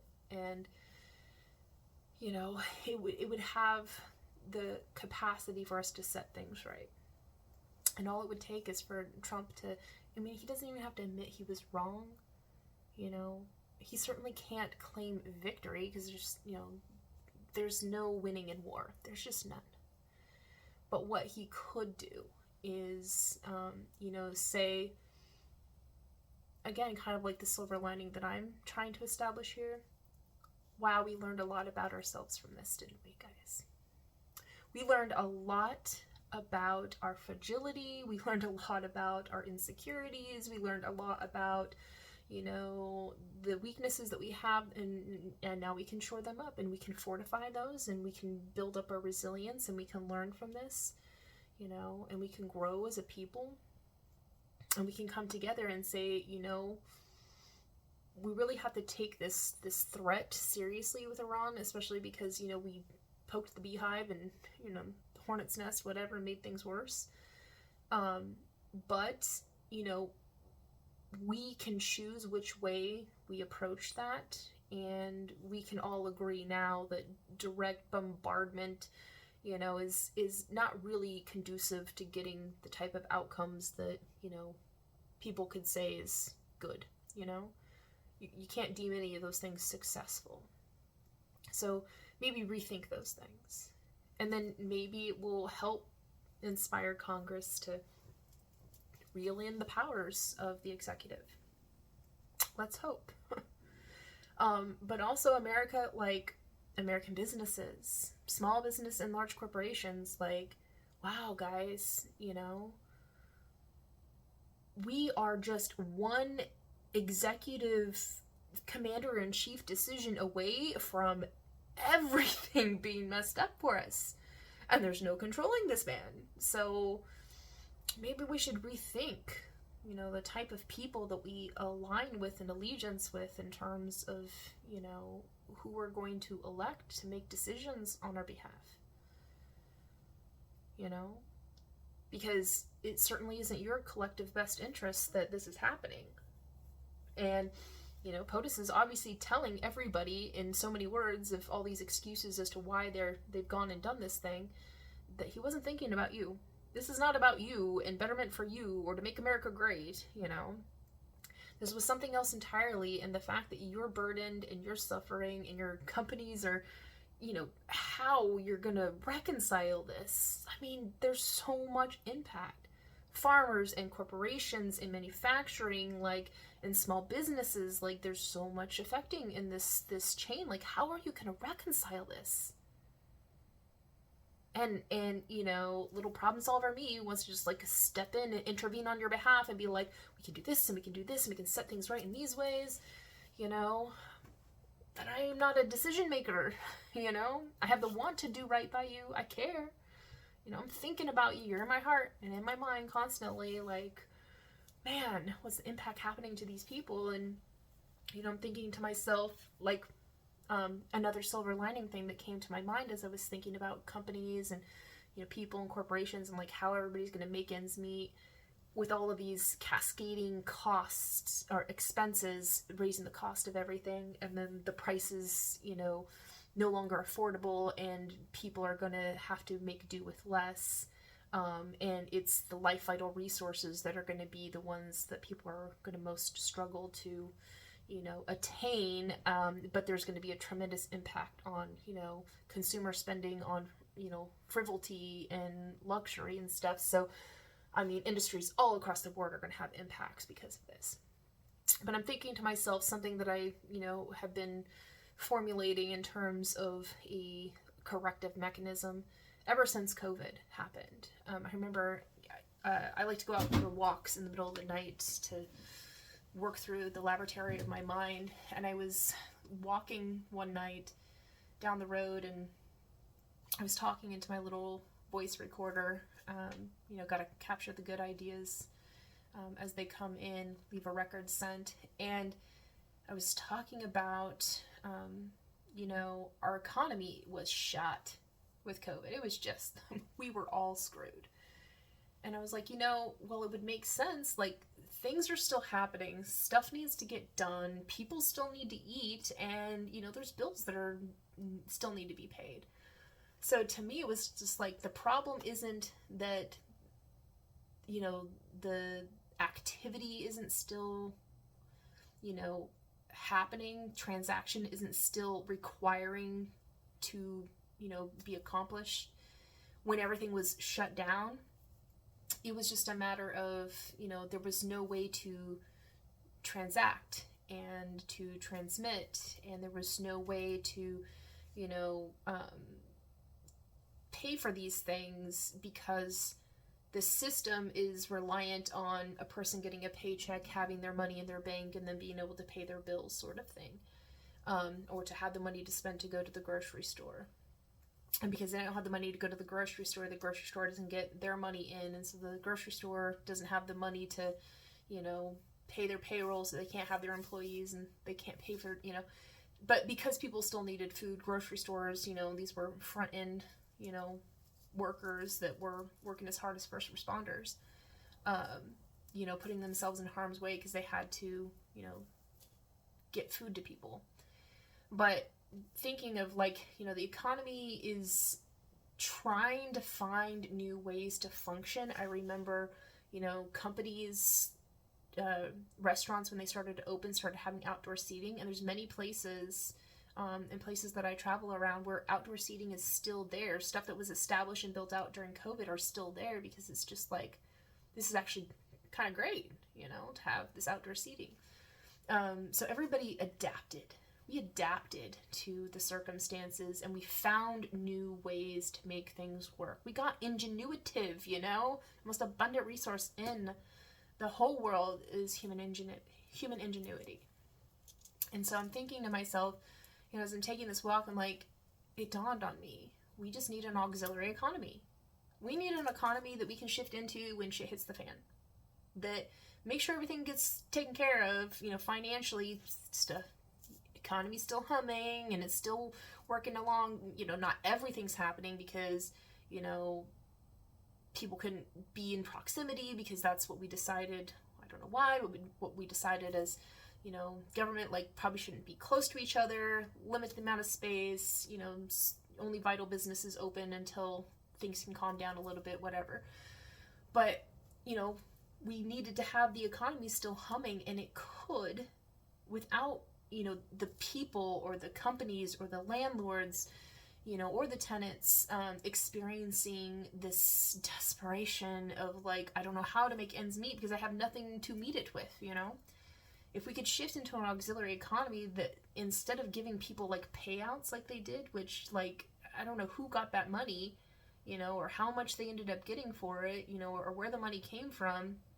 I don't think I ever saw any of it. I didn't, like, apply for this, and, you know, I wasn't receiving a paycheck to get it influxed in or whatever. So, but, like, whoever made all this money in these stimulus checks that people got, you know, they didn't necessarily spend it on the things that they needed to. I mean, there were some people that were spending on stupid, worthless crap they didn't need. Like, oh, I finally have hundreds of dollars and go buy a new PlayStation, a new TV or whatever, you know. And then how many, you know, people were defrauding the system? Like, you know, musicians were getting hundreds of thousands of dollars, you know, for the government subsidizing them because they weren't able to, you know, go out and perform. And, you know, so hundreds of thousands of dollars for people like that so they can continue to live their lifestyle while other people were, you know, with like $500 or something like that, and it was not enough to pay for everything that they needed, you know, and rents weren't being paid, and then landlords were suffering, and so everybody was getting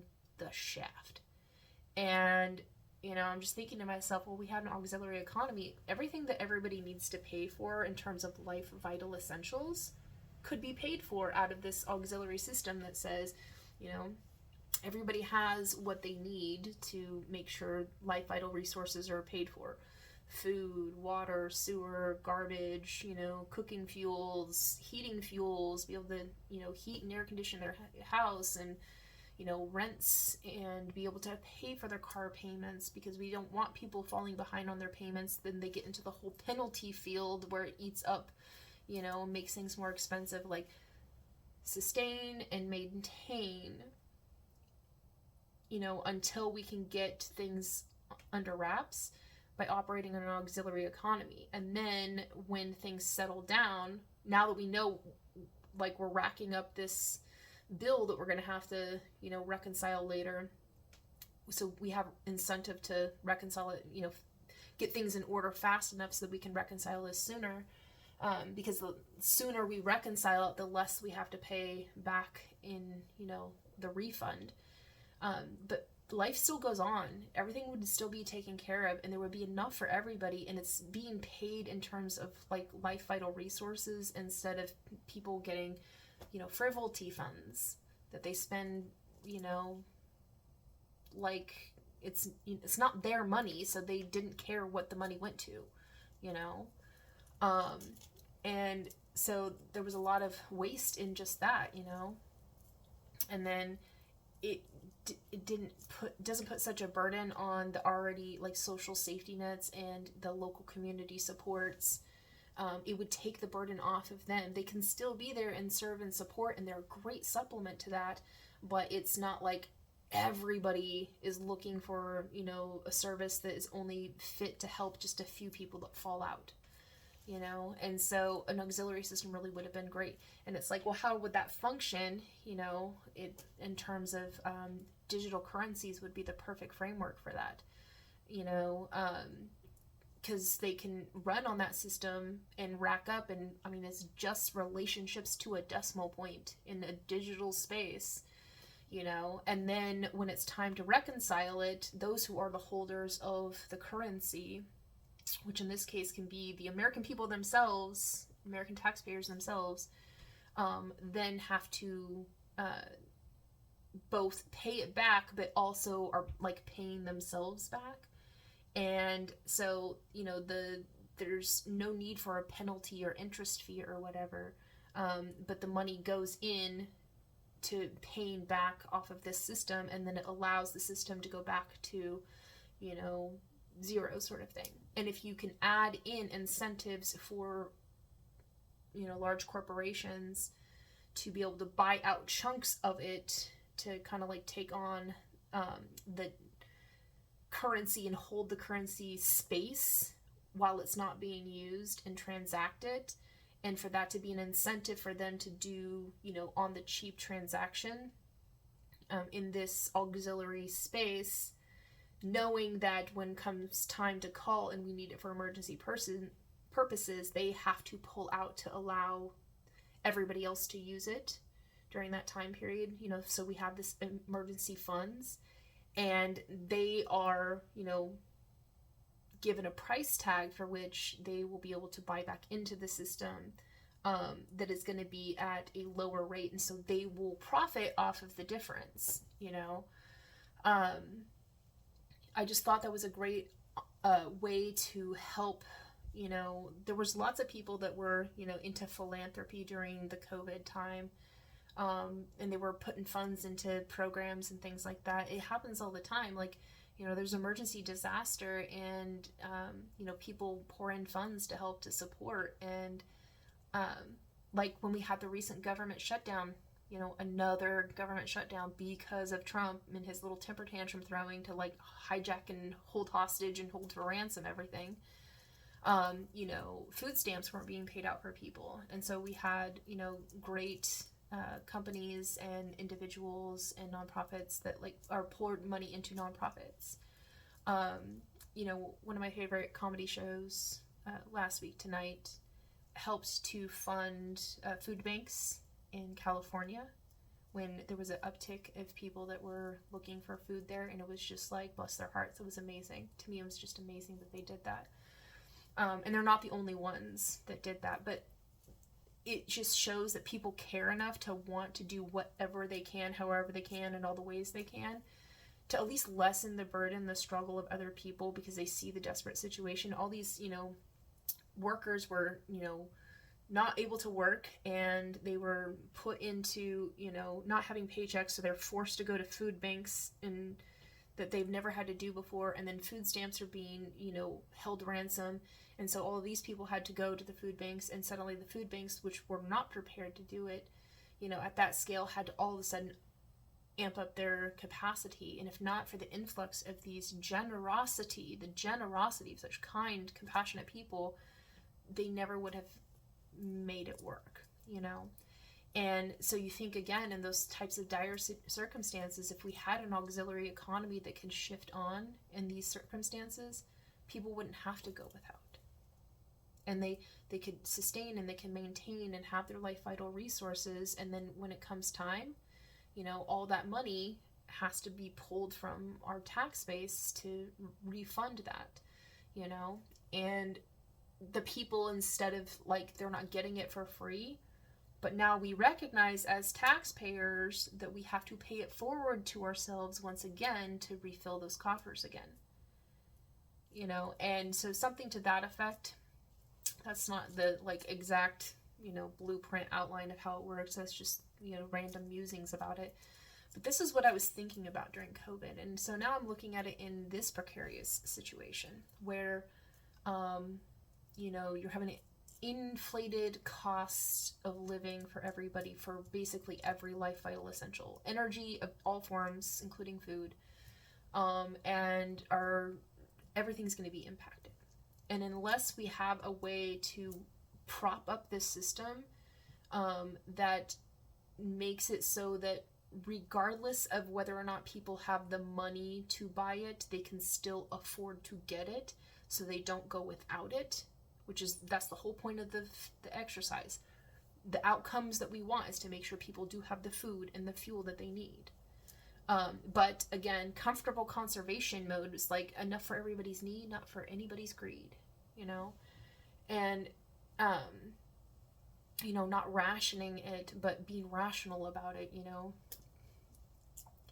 And people could turn to this auxiliary system and be able to still afford to get their food, buy their food like it's normal, buy their fuel like it's normal. Like, nothing is amiss, nothing is awry, even though we know it is. But now we reconcile the reality of this very, very shitty situation in the terms of we are not in desperation survival mode and our thinkers get turned off and we're all of a sudden not thinking logically and we're, you know, concerned and worry and fear and all these other stuff, and so we can't make sensical decisions.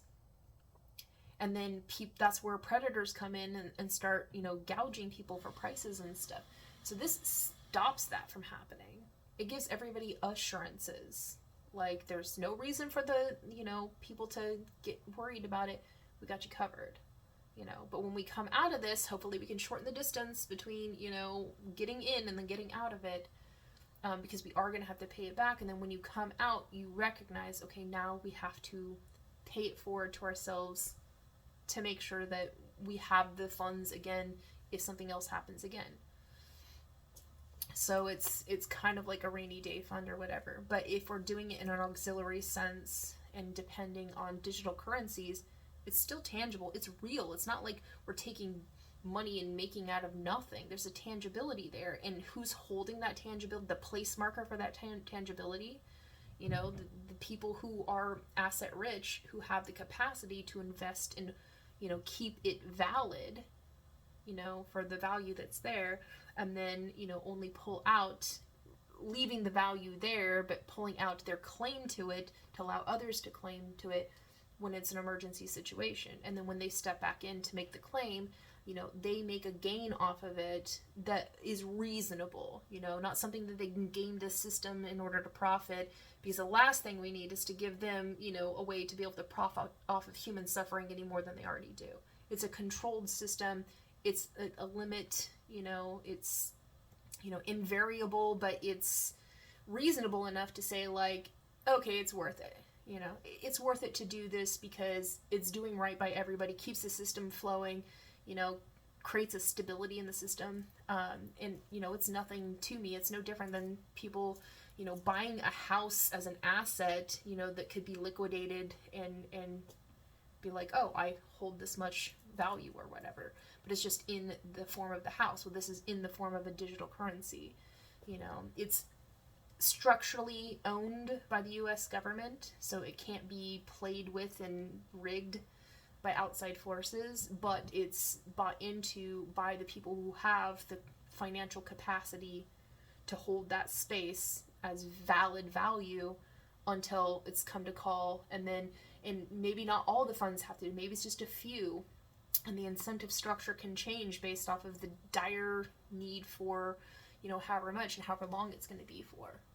And so it just gives us, you know, and it's not an unlimited thing. There's a limited amount. That's why it has value. That's why digital currency has values. There's a limit to it. So it's not like it's, you know, printing money because we have our own printing machine sort of thing. There's a limit to it, and because there's a limit, it gives us a structure framework to work in to say, okay, this is our countdown. You know, we go into auxiliary mode. It's just like they're trying to do with the oil reserves. We open the oil reserves.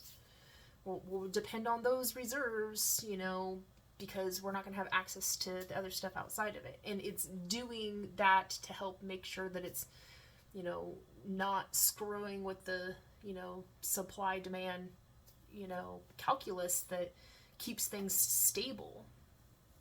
And so, you know, silver lining out of it, maybe we could now see how that would be beneficial to society and people be more compelled and interested in considering that as a viable alternative to respond to desperate situations like this. You know, same framework could be used for states and localities when there is an emergency. that happens and they need emergency funds, they can tap into, this auxiliary economy to be able to get those funds right away without having to wait for the government to say, okay, we'll finally release the funds to you. They need the money now. While Kristi Noem was leader of FEMA, neglected to do her job to help to respond when, the girls' camp got flooded, did not respond in appropriate time to help them to, just do searches, have the funds to be able to do that, She dilly-daddles and, wasted time and didn't do her job. And there was so many instances of emergency disasters that happened in America under her tenure, to which, she dropped the ball constantly, and it was always the American people that suffered. And so, it could be something that the localities could themselves say, we're taking it on ourselves to, pull from this pool of resources, that we viably have, legitimate, claim to, and rely on that to do the work ourselves, because, in the aftermath of, some sort of storm or disaster or something, the people they want to get their hands dirty and to restore themselves to wholeness again, but oftentimes it's just waiting for the government or FEMA or whatever to get off their butts about it and to actually do right by the people, So this could be a way to help to, get funds as fast as possible to get the work done. And then the payback can come later. That's fine. Let's push that back if we need to. Right now, we're just focused on making sure that we have the capacity to transact, to get things done. And that's what's important. And that's what the auxiliary economy empowers us to be able to do. So in this case, with the whole fuel thing going up and the cost of food going up and all of these things, like, there would be a way to pull from that the capacity for everyday Americans to have a buffer. We're not paying for everything full out, but a buffer to cover the inflated price that is increased. And we can guesstimate what that is, with data and digital points where we say, like, okay, the likelihood of things going up is here and there. And then to work with companies, this would give us a negotiating lever with companies to say, please don't price gouge people. Just like Trump tried saying, eat the tariffs. We could have companies be like, if you're willing to absorb the impact of this, and be willing to accept this, auxiliary, income from the people, the companies themselves can be compensated later. And be compensated kind of in the same incentive for the asset holders who would be buying into the auxiliary system. It's like, we'll pay you back at that higher rate that you get when we're reconciling this, to bring ourselves back to even. It would be a way to help companies, to help their communities, to help to stabilize the situation, to make sure that we're not all falling out, everybody bearing the burden, but in smaller portions. It's not any one person having to carry us all, but everybody's lifted up and held up so that, nobody gets left behind or kept behind in the situation. That's the ultimate goal. And, so I see the silver lining of this situation. Like, maybe people could be awake enough to the idea that, wow, this is possible. Like, different. We could do something different that could solve for a lot of our problems, and so the fact that people are living in fear and desperation in this precarious situation expands their minds, because now they're looking for ways to get creative about it, right? And so if you offer them, like, well, we could actually create a policy, established in government, legislation that actually creates this type of auxiliary economy for us that we can lean on in times of need, it will always be there. And, then we come into the mutual respect that this is a way for us to, like, bridge the difference barriers between the, haves and the have-nots, where, they maybe don't want to pay higher taxes, because, like, how do I know if that's going to go to something that's going to actually make a difference in the world? I hear a lot of them, saying that over the years. this would be a way that they know that it's going towards. That they're paying, into the system and holding it up, and they know that it's going to a good cause. They know it's going to something that America actually needs, and they're helping to hold it up and make it happen. And so when we pay back the system as taxpayers, the people who have the more money can be the ones that fill the coffers before, the people who have less. And they'd be willing to do it because they're kind of just paying it forward to themselves to be able to be paid back later. And so it's just another form of holding their assets, They're just allowing the government to hold it for them. So, you know what I'm saying? It would be a way to get people to be willing to pay that money where they wouldn't necessarily be willing to do it before. And the incentive of it is, the benefits that we could bring to the fact that the stability we would have in society, the stability that it would bring to the economy, the assurance that, small companies wouldn't have to fire people because, it's a desperate situation, not going to be able to make ends meet. It would be a way that the small manufacturing company that makes the one component part that your larger manufacturing company requires isn't going to have to go out of business and then leave you high and dry because, the situation was untenable for them. It keeps them functional, operative, operable, and productive, and so that makes sure that you can be productive as well. So it helps everybody. It's a positively reinforcing system. So maybe all of this gives us an idea of how interconnected we are all with each other, how much when the shit hits the fan, we're all breathing in the particulates, none of us are getting out of this, without getting impacted. So maybe that could be a possibility that people can open their minds and their hearts in ways that they wouldn't have thought of before. I'm hopeful. I'm very hopeful for it. I see the silver lining potentials in it. I know it's going to take a whole lot more than, just little me trying to say hey guys, there's a great idea. But hopefully it's compelling enough for people to at least consider. I can imagine, how we all came out of COVID, and we've kind of forgotten about it because it's been so long, but how we all came out of COVID, and had a much different view of each other. A lot of really good people came out of that. They may have been not so great before, and they came out of that an even better person. Amazing companies and organizations were formed as a result of that. Because we considered the world's needs, recognized that need, and we filled it, so that we never have to experience that hardship or that struggle or that shortcoming or that, pitfall ever again. And, it awoken us to the awareness of our interconnectivity and our fragility, and people were stepping up to the plate to fix things and make things right.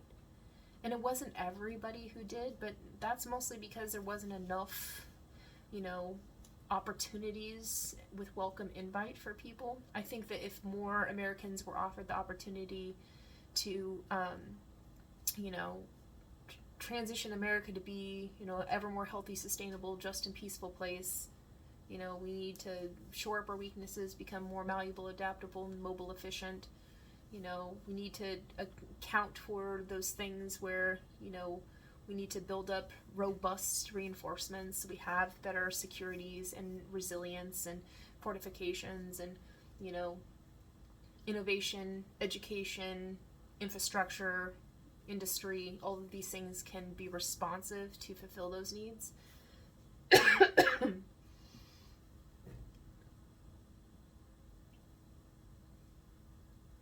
We could have come out of that much better.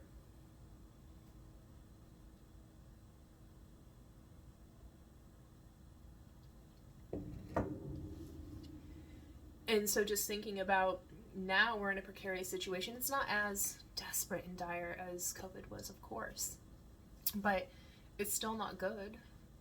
And if we had an auxiliary economy to shift into, it could help absorb a lot of the impact, make it not as dire and desperate, and it could give us a way to, come together, as a unified people, to say, like, we have this, like, rainy day fund, but it only can go so far. So we need to resolve this now.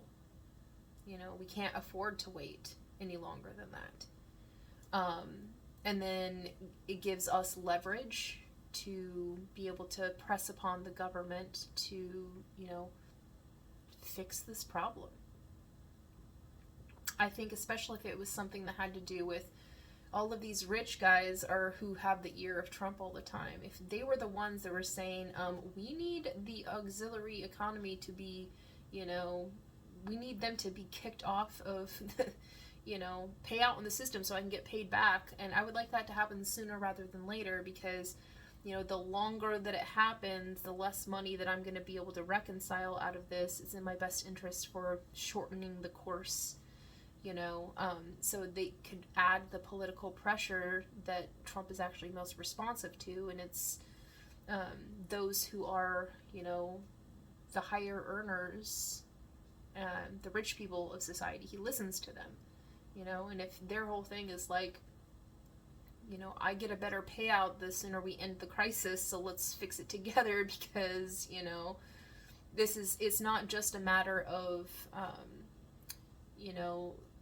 that they would make more, but they would lose less, because in the back end tie of it, they're going to have to pay their taxes. And, if they can keep it in a moderated level, like, it keeps their tax rate lower, and so they have to pay less into it.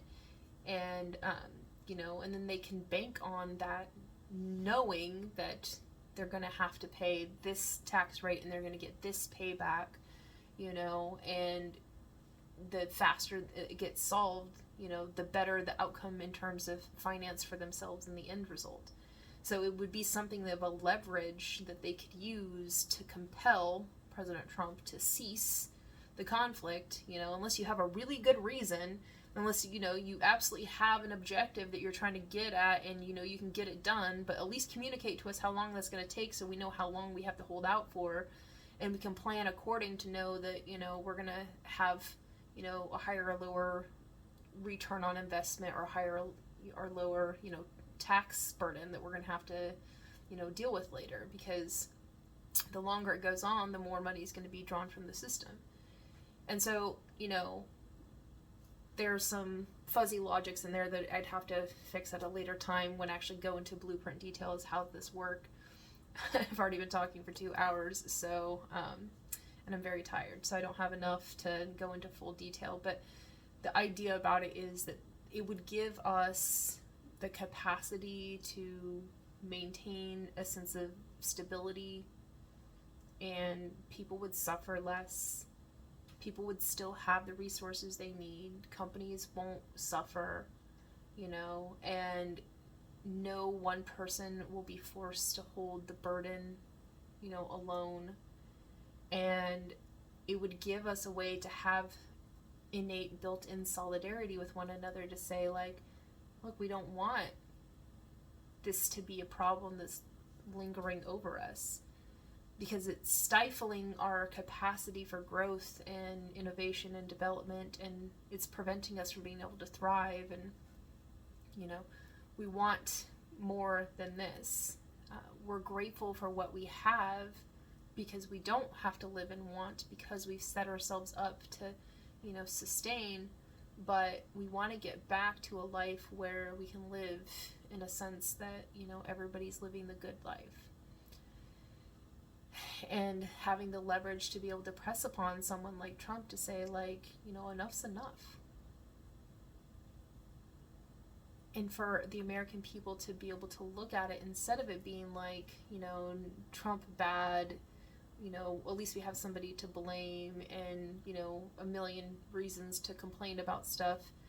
Like, it would give us a sense of, all right, human ingenuity, kick in, and everybody bring your great ideas. We got to figure this one out, And then, Trump could be receptive to the American people as being POTUS, to say, like, all right, guys, we're in a pickle, mind you, he put us in it, but how do we get out in such a way where America can like save face? Not necessarily, we're gonna have to admit we were wrong and apologize. And ultimately, the buck stops with the president, and so that's going to have to be Trump that does it. So he's going to have to humble himself, and I hope he does, because that's the only course to get out of this. But it would be a chance for people to present Trump with new ideas to say, like, it's actually not so bad to admit you were wrong. It's actually a really empowering stance, because it says, I'm a big enough man to admit when I'm wrong. I can take extreme ownership. Listen to Jocko Willink, one of my favorite podcasters and human beings. Like his book with Leif Babin talking about extreme ownership and the dichotomy of leadership, it teaches, especially in the military and war context, that it's the person in the chain of command that is the one that's the ultimate decision maker. They're going to be the one that has to take responsibility. It doesn't matter who did what in sort of like the chain of events that led up to everything happening wrong. It's like ultimately who's the one that, is supposed to be the responsible party. And that person should be taking ownership, and it sets a good example for everybody else to say, thank you for taking ownership of that. I accept my ownership for my part of it as well, and then it empowers everybody else. Like everybody in America is like, I didn't tell Trump to go to war. I didn't want that to happen.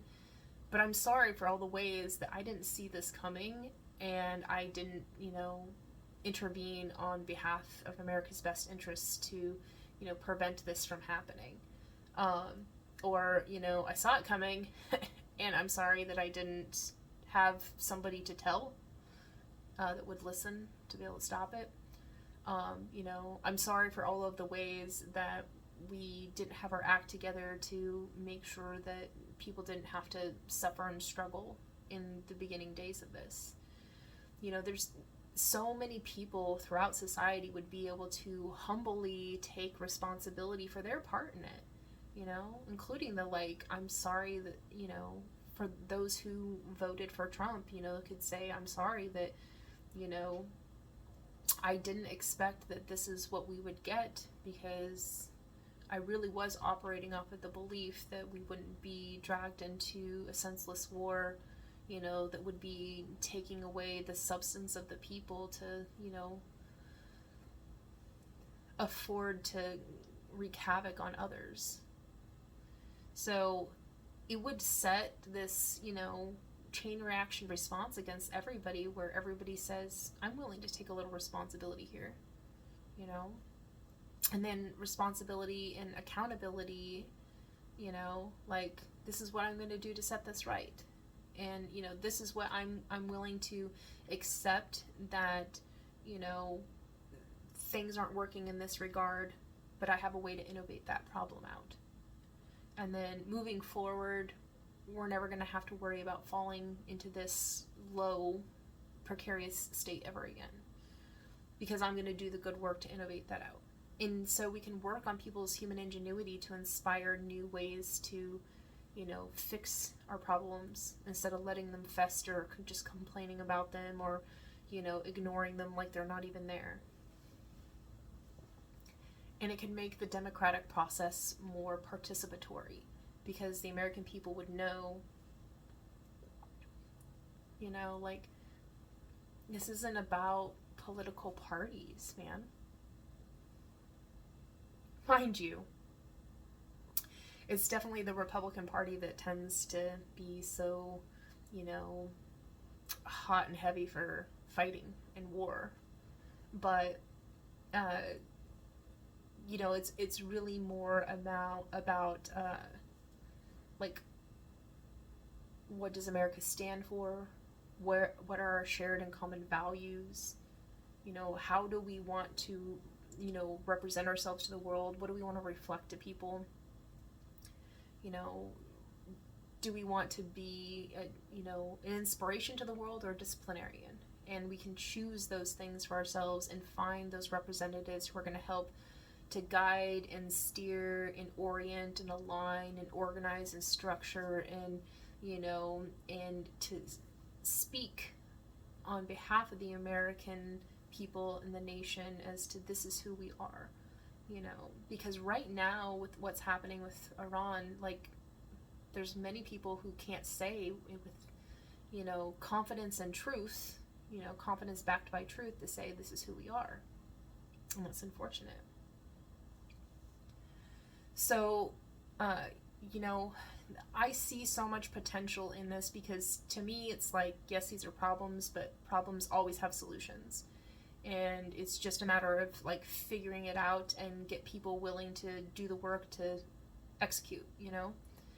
And that's really the mode that Trump should be in right now. You know, we got a problem on our hands, and, you know, where do I find the right people who are going to help us to figure out how to, you know, solve for this problem and then execute it so that we can overcome it and then come out on the other side of it, hopefully, you know, faring well, given it all. But we're not going to get there if Trump continues to deny and reject reality, continues to be willing to just like be so disrespectful to the lives that have been lost, disrespectful to the people who are being harmed, not care about our allies or the other people of the world that are suffering too. You know, like, I'm thinking with open heart and compassion about all of these nations of the world who are being choked and stifled and suppressed because Trump refuses to admit he was wrong and to accept his own self-defeat, because mind you, he brought this all on himself. And the right thing to do for the American people is to stop this war immediately. And you know, it was not the right thing for America to even get involved to begin with. And I get that Trump probably is having a hard time reconciling that for himself. But I really hope somebody can speak to him and speak to his heart to get him to realize, man, this was a mistake, but don't you become the mistake of the world, you know? And, you know, again, like, thinking myself in the position, if I was POTUS and had the opportunity, I would cease the war immediately. I would turn to Iran and, you know, at the very least, the person who spoke on behalf of Iran today at the UN was talking in reasonable logics about, like, we're trying to adhere to law too, guys, you know. Whether or not they always do and whether or not they're bad actors and nefarious intent isn't the question. It's just like there was a voice of reason speaking that could be somebody that could speak with somebody else with a voice of reason at a negotiating table, and we can find a resolution to this, you know, that works for everybody. To at least, you know, make the situation not as, you know, contentious and hostile. But then, you know, apologizing to the rest of the world, sorry for, like, screwing everything up for you, you know, and all of your people who are going to suffer, like, we're sorry for that. But it could be an opportunity to, you know, again, be a little silver lining, like, seeing it, like, it would be a great opportunity to introduce welfare stewardship to the world. It's like, yeah, guys, I know that sucked. Things aren't good, but we can fix it. And if we had welfare stewardship as our, you know, shared common goal and identity, we could, you know, stimulate our economies to start, you know, building out for resiliency to shore up our weaknesses in case shit like this happens again and it doesn't impact us as much. At least on the front that we know that what people need, they're getting. Their life vital resources are being provisioned, accommodated, stewarded, and supported. And we know that we have something in common in terms of something we can transact with everyone that isn't, you know, dependent on, you know, such a precarious resource, you know. And mind you, we can take into conscious consideration another great silver lining.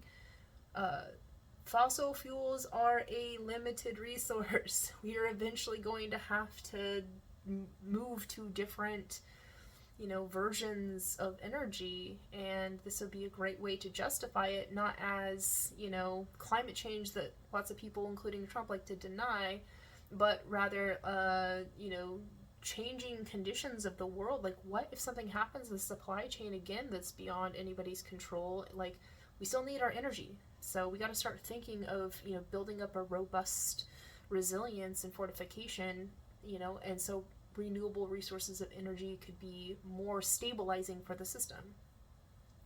I also think during COVID, when people weren't driving around and using gas as much, the skies cleared up in China, which was amazing, and we had, the type of impact that we need to have in order to achieve the, 1.5 degrees Celsius, target to stay within planetary boundaries and whatnot. We would have to, like, divest and defund fossil fuels in order to, like, really legitimately achieve that with any, true measure. But it would be possible, and, like, now maybe people's minds are open to the fact, like, see how desperate we are for that oil, like, but it's such a vulnerability for us that it actually is, like,